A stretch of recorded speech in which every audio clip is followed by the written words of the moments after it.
Selamat datang kembali. Kali ini kita mau langsung aja nih bongkar satu aspek krusial dalam bikin produk hebat. Gimana sih caranya kita membingkai pekerjaan penemuan atau discovery sebelum kita nulis satu baris kode pun? Sumber materi Anda hari ini dari buku Inspired, kasih kita beberapa alat jitu buat ini. Tepat sekali. Godaannya kan seringkali, wah langsung aja bikin solusinya gitu ya. Tapi sumber ini, Inspired, justru menekankan pentingnya jeda strategis di awal. Misi kita kali ini tuh memahami kenapa pembingkaian ini penting banget. Dan gimana caranya melakukan ini secara efektif pakai teknik-teknik spesifik. Ini bukan cuma teori loh, tapi beneran perangkat kerja nyata buat Anda. Oke, mari kita kupas nih. Kenapa sih langkah awal pembingkaian ini dianggap fundamental banget? Apa risikonya gitu kalau dilewatin? Nah, sumber materi antar ini menggarisbawahi dua hal utama. Pertama, ini soal nyamahin frekuensi seluruh tim. Maksudnya, apa sih target bisnisnya? Terus, masalah spesifik pelanggan mana yang mau kita beresin? Siapa persisnya pengguna kita? Dan gimana kita tahu kalau kita berhasil? Itu yang pertama. Oke, alignment tim ya. Betul. Kedua, dan ini krusial banget, adalah ngendus risiko-risiko besar. Soal nilai produknya gimana, kelayakan teknisnya, kemudahan penggunaan, sampai keberlanjutan bisnisnya. Itu harus dideteksi sedini mungkin. Sumber Anda bahkan bilang, bedanya tim produk sukses sama gagal itu seringkali bukan di eksekusinya loh, tapi pada kejelasan masalah apa yang mereka coba selesaikan di awal.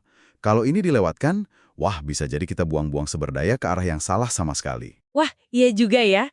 Jadi ini kayak semacam peta dan kompas lah ya sebelum mulai ekspedisi besar. Sumber ini kan nyebutin 3 teknik utama, opportunity assessment, customer letter, sama startup canvas. Coba kita lihat yang pertama dulu, opportunity assessment. Kedengarannya simple ya? Iya, betul. Ini dirancang buat kerjaan produk sehari-hari. Kayak optimasi kecil, fitur baru, proyek skala sedang gitulah. Intinya sih jawab 4 pertanyaan kunci aja. 1. Tujuan bisnisnya apa? 2. Hasil kunci atau ukuran suksesnya apa? 3. Masalah spesifik pelanggan yang disasar apa? 4. Siapa target pengguna utamanya? Ini kayak checklist cepet gitu, buat mastiin semua orang di tim Anda geraknya ke arah yang sama. Bahkan buat tugas yang kelihatannya rutin, Tapi kedengarannya nggak sedikit birokratis gitu ya buat tim yang kan dituntut gerak cepat. Gimana sumber ini nyeimbangin kebutuhan kecepatan sama pembingkaian ini? Nah, itu pertanyaan bagus. Sumber ini justru bilang, beberapa menit aja buat jawab pertanyaan ini, itu malah hemat waktu loh dalam jangka panjang, karena bisa mencegah salah paham, mencegah kerja ulang. Ini bukan soal ngisi formulir panjang, tapi lebih ke percakapan terfokus, biar jelas arahnya. Jadi, kalau Anda lagi ngerjain optimasi kecil atau fitur baru, opportunity assessment ini bisa jadi alat bantu cepat yang efektif banget. Oh gitu ya. Masuk akal, masuk akal. Oke, sekarang kita ke customer letter. Ini konsepnya unik nih. Nulis surat dari sudut pandang pelanggan. Gimana tuh cara kerjanya? Nah, teknik ini lebih pas buat proyek atau inisiatif yang skalanya lebih gede. Ini adaptasi dari teknik press release-nya Amazon. Tahu kan, mereka nulis rilis press sebelum produknya jadi. Tapi ini ditulisnya dari sudut pandang persona pelanggan hipotetis, representasi target pengguna Anda yang ceritanya udah ngerasain manfaat produk atau fitur baru kita. Sumber Anda ini menekankan, format surat ini kuat banget buat bangun empati tim. Empati ya kuncinya. Betul. Tim jadi lebih ngerasa gitu, masalah pelanggannya apa, dan gimana kerja keras mereka tuh beneran bawa solusi. Saya ingat ada tim yang skip langkah kayak gini buat proyek besar. Baru di tengah jalan sadar mereka nggak punya visi sama tentang siapa sih yang sebenarnya mereka bantu. Wah, itu bikin bingung dan banyak kerja ulang. Jadi ini biar benar-benar merasakan dampaknya ke pengguna ya, bukan cuma daftar fitur. Oke, ini penting nih buat Anda ingat. Tujuan customer letter itu bangun empati dan visi bareng buat proyek besar. Sip. Terus yang terakhir nih, startup canvas. Kapan kita butuh alat yang kedengarannya berat kayak gini? Ini dipakainya pas Anda mau meluncurkan lini produk baru, atau bahkan bisnis yang sama sekali baru. Anggap aja ini versi ringan dan gesitnya rencana bisnis tebal nyaman dulu lah. Tujuannya bukan bikin dokumen sempurna, tapi lebih ke memetakan dan menyoroti asumsi sama risiko terbesar di awal-awal. Apa sih proposisi nilai uniknya? Siapa segmen pasarnya? Model bisnisnya gimana? Cara ngejangkaunya gimana? Ini kayak peta ranjau gitu buat ide bisnis baru Anda.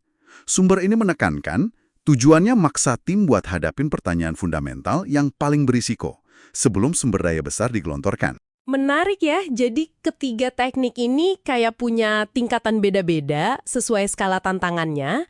Sumbernya ngasih contoh nggak kapan kita salah milih teknik, misalnya cuma pakai opportunity assessment buat ide bisnis baru gitu? Sumbernya sih lebih nekenin pentingnya milih alat yang sesuai sama risiko dan ketidakpastian yang dihadapi. Kalau pakai opportunity assessment buat bisnis baru ya jelas kurang dalam lah buat bongkar risiko fundamentalnya. Intinya sih, ketika teknik ini, opportunity assessment, customer letter, startup canvas, ngasih kerangka kerja. Dan bisa aja dikombinasiin kalau perlu. Tujuannya tetap sama, mastiin kita fokus mencahin masalah yang tepat sebelum kita terjun bangun solusinya. Jadi ya, poin kuncinya di sini tuh gini, pembingkaian awal ini bukan sekedar formalitas atau langkah administratif belaka. Ini tuh investasi strategis dalam penemuan produk. Ini soal memfokuskan energi tim Anda, nyamain pemahaman, dan secara proaktif jinakin risiko. Ujung-ujungnya, ini semua tentang ningkatin peluang produk Anda benar-benar berhasil dan relevan buat pengguna. Sip, rangkuman yang padat banget. Jadi buat Anda yang lagi dihadapkan sama ide produk baru atau inisiatif besar berikutnya, coba deh pikirin dari 3 teknik tadi, mana ya yang kira-kira paling pas buat Anda coba pertama kali sebagai langkah pembingkaian? Dan ini satu pemikiran terakhir buat Anda bawa pulang. Seberapa sering sih sebuah proyek gagal itu bukan karena timnya nggak mampu bikin, tapi karena dari awal mereka nggak pernah benar-benar sepakat atau jelas soal masalah apa yang sebetulnya lagi mereka coba selesaikan. Terima kasih sudah menyimak eksplorasi kita kali ini. Sampai jumpa di pembahasan berikutnya ya.